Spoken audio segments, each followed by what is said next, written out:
Foi divulgado hoje os dados do IDEB, o Índice de Desenvolvimento da Educação Básica, que compreende as redes de ensino público e privado. É a primeira divulgação dentro de um cenário pandêmico e também depois do auge da crise sanitária. Segundo o INEP, um dos pontos de atenção é a chamada taxa de insucesso, que inclui dados de reprovação e abandono escolar na educação básica. Esse índice abrange as séries de educação infantil, ensino fundamental, ensino médio. No terceiro ano do ensino fundamental, por exemplo, esse número está na casa ali dos 10%. Agora, se a gente olhar o primeiro ano do ensino médio, a proporção alcança 21%. Vou jogar já essa análise primária aqui na nossa roda e depois a gente vai trazendo também as propostas de cada candidato para a questão da educação. Nem conta ainda, pessoal. Tira aí, porque senão a gente vai revelar antes da hora. Vamos lá. Yuri, hoje eu conversei e vi até um artigo que foi publicado pela Priscila Cruz, do Todos pela Educação, e ela falou que é preciso se trabalhar em 3 frentes, principalmente quem for assumir agora a presidência a partir do ano que vem. Cuidar do corpo, coração e mente, ou seja, garantir que os alunos sejam acolhidos na escola com alimentação, mas com um acolhimento humanizado também nestas escolas, recompor as aprendizagens que foram perdidas durante a pandemia e ter um plano sistêmico, que é colocar todos no mesmo bolo. Governo federal, estadual e municipal trabalhando para recuperar o que se perdeu. O que mais que você traz? Essa definição da Priscila é muito do que deveria ter sido feito durante a pandemia e praticamente não foi. E isso o IDEB deixou muito claro hoje. Um dos aspectos que mais preocupam os educadores, falei com o pessoal da Fundação Lehman, do Instituto Natura, além do Todos pela Educação, também teve publicação aí de diversos outras organizações, e isso foi dito também por alguns dos gestores que estavam na divulgação do INEP, como o secretário do Espírito Santo, Vitor de Ângelo, que preside o Conselho dos Secretários Estaduais. O que acontece? Você teve, por exemplo, essa distorção dos dados, ela é muito grave porque houve em 2020 uma alta aprovação automática, que era a determinação ali que foi dada pelo Ministério da Educação, só que a retomada foi muito desigual. Caótica, né? Então, tem estados, os estados que voltaram primeiro, o Vitor de Ângelo colocou isso, os estados que voltaram a reabrir as escolas primeiro, retomaram com mais antecipação a normalidade da aprovação ou reprovação. Aqueles que deixaram para abrir mais tarde, ou seja, prejudicaram mais o conteúdo a ser oferecido, ficaram mais bem posicionados na questão da aprovação, por exemplo. Mantiveram a aprovação automática por 2 anos seguidos. Isso ficou muito evidente na apresentação de hoje e isso acaba causando essa distorção que os especialistas falam para ter cuidado. Mas tem um aspecto que é muito crucial e vai ter um problema para quem assumir, seja presidente, sejam os governadores e para os futuros também prefeitos atuais e próximos, que é o dado relacionado aos alunos do 2º ano da educação fundamental, que é terrível. Mais do que dobrou a quantidade de crianças nessa fase escolar que não consegue ler nem uma palavra sequer. Isso é muito, muito grave. É cerca de 4 em cada 10 crianças dessa faixa etária que não sabe ler uma única palavra. Yuri, é muito, eu também muito queria chamar a atenção para um outro dado, acho que é 5º ano. Matemática. Os alunos do 5º ano de matemática retrocederam quase 10 anos sim. nas notas no aprendizado. O Brasil já é um país que na rede pública trabalha muito mal a matemática. São os professores generalistas, né, que trabalham o ensino fundamental, então a matemática já não é o forte. Então, assim, foi um resultado desastroso. Eu conversava também mais cedo com a Cláudia Costinha, nossa especialista em educação aqui na CNN. Era um resultado, infelizmente, que já era esperado pelos especialistas em educação, mas ele é muitíssimo preocupante e chama a atenção que ele pode ser ainda pior do que os números estão mostrando. Porque como houve essa aprovação automática, isso influencia no IDEB. Por isso, até que é melhor a gente até olhar para as notas que os alunos tiveram. E mesmo nas notas, como o ensino público voltou depois e parcialmente, provavelmente, as crianças de condição socioeconômica menor sequer chegaram a fazer essas provas. Então, até a nota, esse retrocesso de quase 10 anos, uma década que a gente está falando, pode ser ainda pior. Eu estava vendo aqui que 38,9% dos estudantes, mostrou o IDEB agora, do 5º ano em matemática, sequer sabem identificar figuras geométricas, que são questões que são passadas muito ali no início, né, da formação do estudante, da alfabetização, quando está se falando assim. Então, são crianças que têm entre cerca de 10 e 11 anos que sequer conseguem identificar, e a gente está falando de quase 40%. Pois é, Evandro, você sabe que eu estava relendo Joaquim Nabuco, o mais influente dos abolicionistas brasileiros, Rui Barbosa, nas últimas semanas, e eu me deparei com um problema de educação. E é mais triste quando a gente vê que essas questões agora estão agravando problemas que já são muito antigos no Brasil e que nunca são resolvidos. Então você vê lá na segunda metade do século XIX, o Rui Barbosa, que foi jurista, advogado, deputado, senador, ele era presidente, ele era relator na Comissão de Instrução Pública na Câmara dos Deputados. E aí ele emitiu um parecer em que tinha lá o diagnóstico da educação nacional e falava, somos um país de analfabetos, a instrução está muito aquém do nível científico que tem que ser atingido. Estava esculhambando praticamente o nível da educação nacional. E o Joaquim Nabuco criticou aquele parecer, dizendo que no Brasil a gente se preocupa demais com os efeitos e não com as causas. E ele apontava ali a escravidão como um problema, porque as elites dominantes não estavam interessadas em levar a educação ao povo, porque senão poderiam não querer a escravidão, etc. E a frase que o Joaquim Nabuco fala é o que é a educação nacional num regime interessado na ignorância de todos. Faz a gente pensar sobre os políticos do nosso tempo. Eles Parece realmente que foi agora, né? Estão interessados em levar conhecimento, principalmente às pessoas mais jovens, e tem o problema eleitoral também. Muitas vezes o trabalho de médio e longo prazo de qualificar professores, para qualificar alunos e os alunos mostrarem resultado, isso é um trabalho que leva 25 anos muitas vezes, 30 para ter o resultado. E o político quer o resultado imediato, quer a maquiagem para a próxima eleição. Então a gente vê esse problema crônico, recorrente. Claro que tem muita gente interessada, muitos estudiosos, muita gente que participa desse debate, dando a sua contribuição, mas é triste quando a gente vê esses resultados. Thaís Arbex, quer falar? E somado a isso, ainda tem um fato que acho que é o que mais chama atenção. Acho que vários recortes que a gente pode fazer desses dados. Esse que a gente está destacando na nossa tarja, que é o índice de abandono durante a pandemia, principalmente nos níveis do ensino médio. Mas tem um outro fato que considero bastante determinante. Como o Felipe bem colocou, o assunto da educação é algo que que é histórico no Brasil, de não trabalhar, né, de não ter uma resposta. E mais do que isso, o que a gente discutiu durante todo esse período, e a gente vem discutindo há muitos anos, não só na gestão Jair Bolsonaro, mas é um tema recorrente a algumas eleições. A discussão sobre educação de identidade de gênero, sendo que isso é completamente lateral, nos mostra o IDEB. O que as crianças precisam? Elas precisam aprender a ler, precisam fazer contas. E falo isso, Cine, eu que vim da escola pública, fiz a vida inteira na escola pública, também sei que a escola pública, na minha época, já era uma escola pública bastante deficitária e com a pandemia isso se agravou.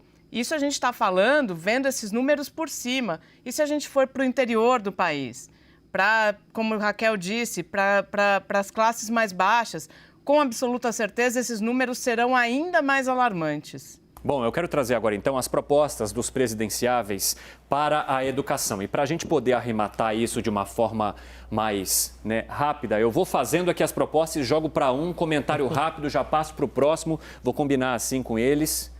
Porque você sabe, aqui a resenha é sem fim. Vamos começar com o Lula. Fortalecer a educação pública universal a partir da integração entre União, Estados e municípios, estabelecer programa de recuperação educacional junto com o ensino regular, priorizar um projeto de educação que dialogue com o desenvolvimento nacional. Meirelles, falou muito aqui, Lula? Falou nada, né? Vamos lá. Isso daí é a mesma coisa de um supermercado fazer propaganda falando que tá em oferta. Basicamente, temos o preço mais barato. Alguém já viu um supermercado falar que tem o preço mais barato? O que é necessário ser dito é como será recuperado esse atraso. Nós fizemos um estudo muito interessante com a PwC, com a PricewaterhouseCoopers, que diagnosticava dois fatores, né? O primeiro é que existe uma correlação direta com o abismo digital. Ou seja, os estudantes menos conectados tiveram uma evasão escolar maior e menor condição de aprendizagem. Imagina que hoje 6 de cada 10 estudantes só têm o celular como único device de acesso. É verdade. Imagina escrever a fórmula matemática, Raquel, com o polegar. eu estou lá fazendo uma fórmula matemática, estudando matemática. E não é que é um celular de última geração, né? Não é nem o celular do Europita. Nós estamos falando daquele celular de segunda mão que é comprado. E não tem, além do device, não tem, muitas vezes não tem antena, por exemplo, nas favelas. Tem um outro aspecto que é o contraturno. É necessário cada vez mais, para se recuperar esse atraso perdido, ter uma política clara de contraturno, né? Que é como se fosse uma aula de reforço. Mas é um pouco do que ele fala ali no programa de recuperação educacional junto com o ensino regular. O Lula está investindo muito, e a Simone também, nessa educação integral, que, segundo os especialistas, é um caminho muito interessante, não só para recuperar o atraso da pandemia, mas como um projeto educacional. E mais do que isso, é também para garantir com que as mães, que muitas vezes não conseguem trabalhar porque não têm onde deixar os seus filhos, consigam trabalhar. Porque, objetivamente, você nunca viu um homem deixar de trabalhar porque não tem onde deixar a criança. Né? Esse é, infelizmente, uma realidade ainda das dominante no país. Bom, vamos para a próxima agora. Vamos ver as propostas, então, aqui de Jair Bolsonaro, é isso? Vamos lá. Jair Bolsonaro, alinhar conteúdos de escolas e universidades com demandas do mercado, permitir que o aluno desenvolva pensamento crítico sem conotação ideológica, reforçar o entendimento que os pais são os principais atores na educação dos filhos. Felipe Moura Brasil. Só antes do Felipe responder, Felipe, ajude, por favor, na sua resposta. O que é o pensamento crítico sem conotação ideológica? Porque eu tenho uma certa dificuldade de entender isso. As crianças elas precisam aprender português, matemática, elas precisam ter ferramentas para entender a realidade, para se expressar. Isso é o básico. Por causa daquele problema que eu falei, da dificuldade do político vender a ideia da educação como uma melhora, etc., você acaba encampando outros aspectos ideológicos, etc., para tentar atingir o eleitorado, mobilizá-lo de alguma maneira a favor da sua pauta. Justamente pela falta de capacidade dessa questão da qualificação na educação, de mobilizar as pessoas, do político mostrar serviço nessa área. Então ele vai trazendo outros ingredientes da área de costumes, da área da formação familiar mesmo, e é isso que ele coloca. Os pais são os principais atores na educação dos filhos. Assim, a gente está debatendo o sistema de ensino, mas aí sempre se fala disso. Não, mas a educação vem dos pais, etc. Mas você, como presidente da República, você vai cuidar de questões administrativas, né?